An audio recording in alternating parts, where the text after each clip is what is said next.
Apesar de o Senhor ter nos deixado sua palavra, Ele tem transportado pessoas além da morte e, no Espírito, para revelar mistérios que serão úteis às pessoas de sua geração, para que a vontade de Deus seja conhecida em relação para seus tempos. Cada geração deve conhecer a vontade de Deus para seu tempo e o que deve acontecer em sua geração. Estamos nesta terra para ler os sinais dos tempos e nossa geração é o momento mais difícil desde a história da Bíblia. Mas entenda isso, a Bíblia diz em 2 Timóteo 3, 1-2. 1. Sabe, porém, isto, que nos últimos dias sobrevirão tempos trabalhosos. 2. Porque haverá homens amantes de si mesmos, avarentos, presunçosos, soberbos, blasfemos, desobedientes a pais e mães, ingratos, profanos. Até a Bíblia diz que o conhecimento aumentará nesta geração, Daniel 12, 4, e a iniquidade aumentará, Mateus 24 e 12. É por isso que o Senhor revela mistérios que não foram dados às gerações passadas nestes tempos difíceis da humanidade, para que a igreja moderna possa compreender o que está acontecendo e o que está para acontecer. Existem câmaras de restituição. Meu irmão, quando você roubou o dinheiro de alguém, você tem que devolver o que roubou. Você não pode ir à igreja e dizer, eu dou a oferta de restituição, se você souber onde a pessoa mora. Se você fizer isso, estará acumulando mais pecados. Você pode dar uma oferta de restituição quando não houver maneira de estabelecer contato com a pessoa que você deve. Depois de visitar as câmaras de restituição e música do inferno, o Senhor me conduziu às câmaras dos condenados da igreja. Esta é a prisão das pessoas que vão à igreja, a prisão dos membros da igreja. A Bíblia diz que o Senhor virá para uma igreja sem mancha. Efésios 5:27 para que ele apresentasse como uma igreja gloriosa, sem mancha, nem ruga, nem coisa semelhante, mas que deve ser sagrado e sem mancha. Eu estava caminhando com o Senhor no inferno, uma região vulcânica onde almas são calcinadas e inúmeras almas choravam. Em cada câmara, havia inúmeras almas condenadas em tormento. Eu estava neste lugar horrível onde essas almas foram condenadas para sempre. E o Senhor estava em lágrimas. Continuei dizendo, se fosse eu naquele lugar, não suportaria essa dor. Eu estava aterrorizado. E o Senhor me disse, este lugar é insuportável. Eu dei minha vida pela salvação da humanidade. A vida do homem está ligada ao que ele faz e aos lugares para onde vai. Não se esqueça do que você vê e diga ao meu povo o que você vê, pois a vida do meu povo depende disso. Eu sei que você é fraco na carne, mas não seja complacente, pois não derramei meu sangue em vão. Não acrescente a este testemunho, você contará exatamente o que viu. Eu vi demônios se movendo neste túnel do inferno. Esses demônios estavam segurando crânios humanos. Eles estavam se regozijando por ganhar as almas dos homens. Os demônios são vencedores de almas, ao contrário da maioria dos cristãos.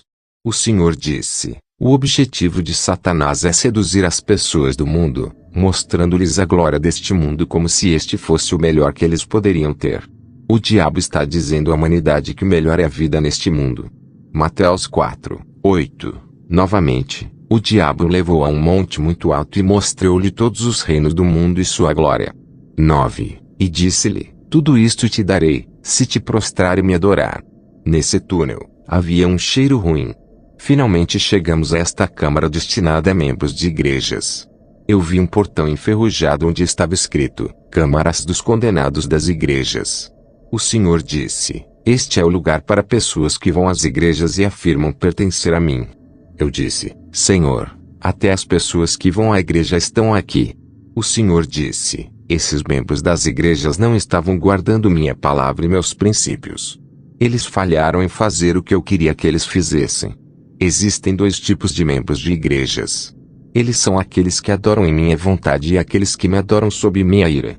Os tormentos nestas câmaras de membros da igreja são mais intensos do que todas as câmaras do inferno. Quanto mais avançarmos, mais severa será a punição. Quando o portão dessas câmaras foi aberto, um fogo inexplicável e terrível irrompeu do portão. Eu ouvi gritos de milhões de membros de igrejas que estavam cativos aqui. Eu vi demônios voando neste lugar. Eles disseram a esses cristãos, alegrem-se. Este é o seu reino para sempre. Vocês, frequentadores de igreja que viviam em pecado, estavam cumprindo nossa ordem e a vontade de nosso mestre. Você seguiu nossos caminhos e fez coisas que pedimos que você fizesse. Alegre-se. Amado, eu vi um poço de fogo e inúmeros cristãos dentro desses poços de fogo. Esses poços são construídos graças à vida pecaminosa que as pessoas vivem na terra. Quando você está vivendo em pecado, você está construindo sua cova no inferno. Quando entramos nesta câmara, vi uma região montanhosa e a lava estava espirrando e foi vomitada por crateras. A escuridão era total e o lugar estava iluminado pela lava que fluía. Houve gritos de incontáveis ex-membros de igrejas que perderam suas almas. E vi demônios regozijando-se e dançando por enganar e enganar esses cristãos. Irmão, nesta batalha por suas almas, não se deixe enganar pelos demônios. Quando entramos nesta câmara, vi um quadro onde uma lista de pecados era exibida. Esses pecados levaram os cristãos a esse terrível lugar de tormento. Meu irmão, esses cristãos que perderam a batalha estavam em uma situação insuportável.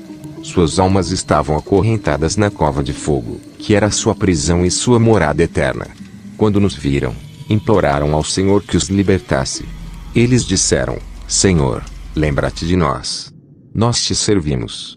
O Senhor disse: tarde demais, tarde demais. O julgamento caiu. Diante desse horror, comecei a chorar. O Senhor disse: trabalhei para a igreja. Mas veja como meu povo está caindo aqui.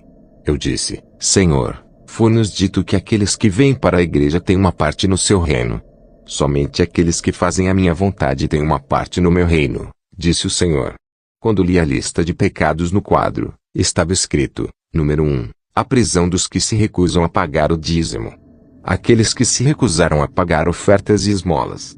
Número 2, a prisão de quem reza na igreja liderado por uma mulher. Número 3, a prisão de pessoas que falam durante a pregação, pessoas que causam contendas e divisão na igreja. Número 4, a prisão de pessoas que fazem juramento, mas não os cumprem. Número 5, a prisão do povo de Deus que veio para a igreja, mas não conseguiu se converter. Número 6, a prisão do povo de Deus que veio à igreja e se arrependeu. Eles nasceram de novo, mas se apostataram, abandonando seu primeiro amor. Depois de ler o quadro ao redor do portão, vimos no horizonte um príncipe dos demônios sentado em seu trono. Ele estava citando passagens da Bíblia e dizendo às almas condenadas: a palavra de Deus foi dada a vocês, mas vocês falharam em guardar a palavra de Deus. Você estava orando, mas falhou em fazer a vontade de seu mestre. Você era membro de igrejas, mas estava criticando seus líderes. Muitas pessoas vão à igreja, mas não mudaram sua maneira de andar no mundo. Vir para a igreja é uma coisa e converter é outra coisa. Ir à igreja não significa que você é um filho de Deus. A conversão é a transformação do coração da pessoa que sai de um estado para outro. É uma situação em que o homem abandonou os seus maus caminhos para caminhar pessoalmente com o Senhor. Viemos para a igreja para aprender a andar pessoalmente com Deus. Não vamos à igreja rotineiramente. Mesmo que a igreja seja fechada, o verdadeiro cristão continua a andar com Deus. Os cristãos que estão nessas câmaras do inferno frequentam a igreja e não entregam suas vidas completamente ao Senhor. Muitos estão vindo para a igreja, mas não estão entregando suas vidas ao Senhor completamente. Mesmo assim, eles ouvem a palavra de Deus, mas falharam em buscar a transformação de seus corações que chamamos de conversão. A segunda categoria de almas nesta lista no quadro eram pessoas que estavam vindo para a igreja e se converteram, mas com o tempo, elas abandonaram seu primeiro amor e não andam mais com Deus, embora continuem a vir para a igreja. A igreja está cheia de fiéis que, na verdade, estão distantes de Deus. Eles vêm para a igreja, mas não andam com Deus. Eles seguem seu próprio caminho. São pessoas que frequentam a igreja há 20 e 30 anos, mas não têm 20 e 30 anos de caminhada com Deus. Por todos esses anos, eles têm andado em seus próprios caminhos e não estão com Deus. A vida cristã significa andar continuamente com o Senhor em quem você acredita. Se a sua linguagem é escandalosa, ou se o seu comportamento é corrupto, e se você abandonou o caminho do Senhor, por favor, renda-se e renuncie. Eles são cristãos de nome, mas são pagãos em termos de caminhada. Ainda assim, quando eles vieram a Cristo, eles abandonaram seus maus caminhos. Mas hoje eles voltaram à velha maneira de caluniar, causando divisão e promovendo animosidade entre os irmãos. No entanto, eles alegaram ser cristãos. Estou aqui para lhe dizer que, se você fizer essas coisas, você não é um cristão, pois a Bíblia diz que é contra essas coisas que a ira de Deus é revelada. É por causa desse comportamento que o nome do Senhor é insultado em seu local de trabalho, sua vizinhança e em sua casa. Muitas vezes seu marido fica dizendo que você deve ficar em casa, mas por causa de seus caminhos, seu marido se pergunta se você é cristã. Os verdadeiros cristãos não são aqueles que oram muito. Eles são aqueles que perdoam seus inimigos e oram por aqueles que os perseguem. Se deixarmos de perdoar e guardar ressentimentos contra as pessoas em nossos corações, não veremos o Senhor. Outra categoria de cristãos que vi nesta Câmara eram aqueles que não leem a Bíblia. Assim, eles não colocam em prática. Este livro da lei não deve sair de sua boca. Medite sobre ele dia e noite, para que você tenha cuidado de fazer tudo o que está escrito nele. Pois então você prosperará e terá sucesso em tudo o que fizer. Josué 1:8. As outras categorias são aqueles que deixaram de pagar o dízimo e foram infiéis a dar. O Senhor me conduziu a um homem que estava em tormento. Quando ele viu o Senhor, ele disse: Senhor, tem misericórdia. Eu reconheço que fiz algo errado. Decidi consertá-lo. Dê-me um segundo para pagar o dízimo que roubei. O Senhor disse: quando você estava no mundo, por que deixou de pagar o dízimo? É tarde demais. O julgamento caiu. Eu vi em sua cova, havia dinheiro que exigia justiça, e o homem estava esquelético e queimado pelo fogo que saía da cova. Eu disse: Senhor, o que ele fez? O Senhor disse: quando ele estava no mundo, eu costumava abençoá-lo, mas ela não pagava seu dízimo. Cada vez que você deixa de pagar o dízimo, está mentindo para mim e é atingido por uma maldição. E quando você for amaldiçoado, você não herdará o reino de Deus. O homem implorou ao Senhor e disse: não paguei o dízimo por causa da minha necessidade, mas me arrependo. O Senhor disse: é tarde demais. Então vimos um homem alegando inocência e disse: Senhor, eu estava pagando meu dízimo. O Senhor disse: nunca reconheço seus dízimos. Naquele momento, vi um demônio que era uma sombra. Ele veio apunhalá-lo nas costas, dizendo-lhe: você sempre esteve em nosso acampamento. Eu disse: Senhor, salve este homem.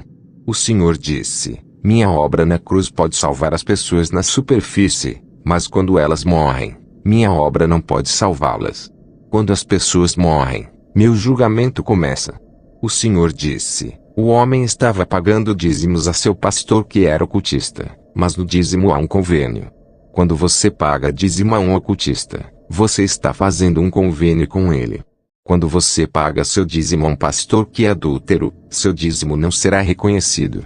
O Senhor disse: até mesmo convênios ocultistas subconscientes podem levar ao inferno. Quando nos mudamos para outra cova, vimos um homem em sua cova. Havia vermes nele. O Senhor disse: este homem foi fiel no dízimo até que seu pastor cometeu um ato maligno. Ele parou de dizimar e estava certo. Mas ele deveria ter me pedido que lhe mostrasse para onde enviar seus dízimos. Mas, infelizmente, ele nunca mais pagou o dízimo. Eu costumava dizer-lhe que eles ainda são pastores retos. Ele deveria me pagar o que me devia quando estava vivo. Ele recusou o modo de vida e condenou a si mesmo. Eu coloco antes de você a vida e a morte. A quarta categoria são aqueles que criticam o pastor e lutam contra o ministério. O quinto são os que se vestiram mal na igreja. Sublinhado.